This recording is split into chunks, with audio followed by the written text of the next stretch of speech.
was everything. And then basically this state, which you could call unity, had two choices. It could either stay as unity, or it could subdivide into parts.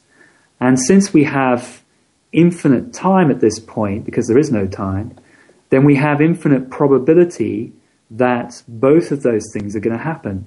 So basically what you get is unity subdividing into separate parts of itself, separation. But actually what you have, if you look at it more closely, is not parts of anything. Because as soon as you get separation, you have relativity, you have this and that. And as soon as you've got that condition, what you have is consciousness, awareness, because awareness is simply the awareness of one thing as opposed to another. And so what you have actually at that point is you have two opposite flows, one of separation consciousness flowing outwards to ever greater multiplicity, and one in the opposing direction of unity consciousness back to absolute zero, if you like. So that's how it all really kicks off, in my opinion. Yeah. This is quite interesting. When I looked at your diagram, we showed we're kind of on the outer edges, which is like a long wave, isn't it? Yes. So we're sort of ascending, but wouldn't that wave keep moving and get denser and denser and denser? Or are we kind of on a wave coming inwards against that outer wave? Well, you're asking a very, very powerful and very, very interesting question.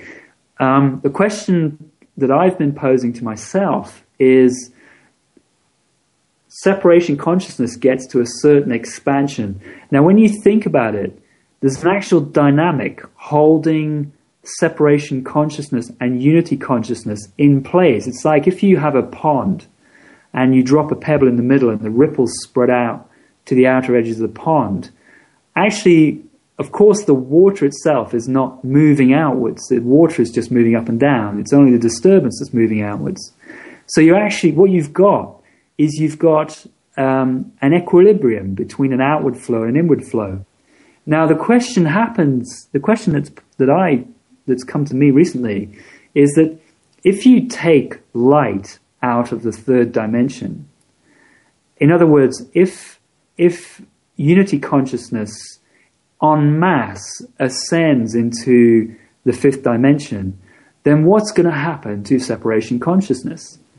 And my feeling, and this is backed up by synchronicity, is that at some point separation consciousness is going to implode. You're going to basically get a black hole. Now, interestingly, our galaxy, the center of which is a black hole, and as soon as you get this kind of explosion of light, which forms, say, a galaxy or even a universe, you're left with a black hole. And once the forces, the energies become unbalanced, then what could happen is an implosion. So that's one definite possibility. Yeah. Although who knows when that might happen. Okay. So just sort of leading from that as well. So we're here in the 3D world kind of thing. And what you describe in your presentation is that Earth's already ascended into this kind of fifth dimensional consciousness. So Earth is much more ascended than most of the people on the planet, and we're kind of playing catch up or trying to be in the flow with Earth. This is like the universe is going to go this way whether we like it or not. Yes. Is that right? And it's up to us whether we want to sort of go with the flow of it or... Exactly. Well, what I perceive is that the Gaia, the soul of the Earth, is currently moving to this higher vibrational reality and is more or less thereabouts fifth dimensional, a couple more years, 2012, and her center of consciousness will be in the fifth dimension. She'll still have a presence in the third dimension, but a center of consciousness will be there.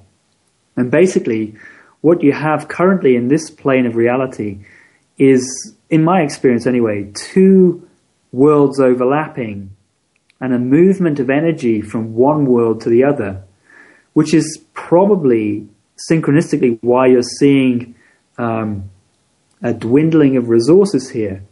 And then also those that are not tuned into this higher vibration are sensing loss and of things draining away from them, which is probably why there's kind of an attempt at increasing control, because even though they may not know it, they're actually feeling sense of loss.